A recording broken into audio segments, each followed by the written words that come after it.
Lord Cornwallis ने स्थायी बंदोबस्त लागू किया था। लॉर्ड वेलेजली ने सहायक संधि लाया था। लॉर्ड डलहौजी व्युत्पन्न सिद्धांत लाया था। लॉर्ड कैनिंग के समय में 1857 का विद्रोह हुआ था। लॉर्ड हेडिंग्स के समय में तृतीय आंग्ल मराठा युद्ध हुआ था। और लॉर्ड विलियम बेंटिक के समय में 1829 में 17वां रेगुलेशन एक्ट आया था। फिर सन जॉन शोर निष्क्रियता का सिद्धांत लाए थे।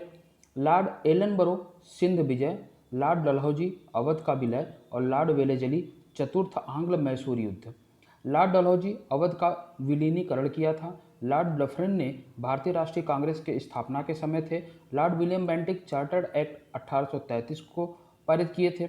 और लॉर्ड लिटन जो थे ये द्वितीय आंग्ल अफगान युद्ध के समय थे। वह गवर्नर जनरल जो चतुराईपूर्ण निष्क्रियता की नीति के साथ जुड़ा रहा वो थे लॉर्ड जॉन लॉरेंस। भारत में अंग्रेजों के समय में प्रथम जनगणना हुई थी लॉर्ड मेयो के शासनकाल में। और एक बहुत ही इंपॉर्टेंट क्वेश्चन, वह वायसराय जिसकी हत्या अंडमान निकोबार द्वीप समूह में जब वे भ्रमण पर थे एक दंडित अपराधी द्वारा की गई थी, तो ये थे लॉर्ड मेयो। फिर बंगाल में जो दोहरा शासन था ये क्लाइव के द्वारा लाया गया था। बेंटिक ने अंग्रेजी शिक्षा शुरू की। चार्ल्स मेटकॉफ प्रेस पर प्रतिबंध हटाए थे। लॉर्ड विलियम बेंटिक ने सती प्रथा का निषेध किया था। लॉर्ड रिपन स्वायत्त शासन और लॉर्ड कर्जन बंगाल का विभाजन। और भारतीय पुरातत्व सर्वेक्षण की जो स्थापना थी ये लॉर्ड कर्जन के समय में हुई थी। और प्राचीन स्मारक संरक्षण एक्ट पारित हुआ था लॉर्ड कर्जन के समय में। और भारत में कर्जन के प्रशासन की तुलना औरंगजेब से की थी लॉर्ड जी के गोखले ने। ठीक है। फिर उसके बाद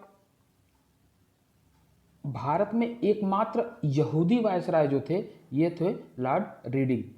पिट्स इंडिया एक्ट आया था वारेन हेस्टिंग के समय में। Doctrine of Lapse Dalhousie, Vernacular Press Act Lytton, Albert Bill Ripon, ठगी का दमन विलियम बेंटिक। और विलियम बेंटिक ने सती प्रथा का भी अंत किया था। और रिंग फेस की नीति ये है वारेन हेस्टिंग के। चूक का सिद्धांत या हड़प नीति डलहौजी। बंगाल का विभाजन लॉर्ड कर्जन के समय। बंगाल में दोहरा शासन क्लाइव और सामाजिक सुधार बेंटिक।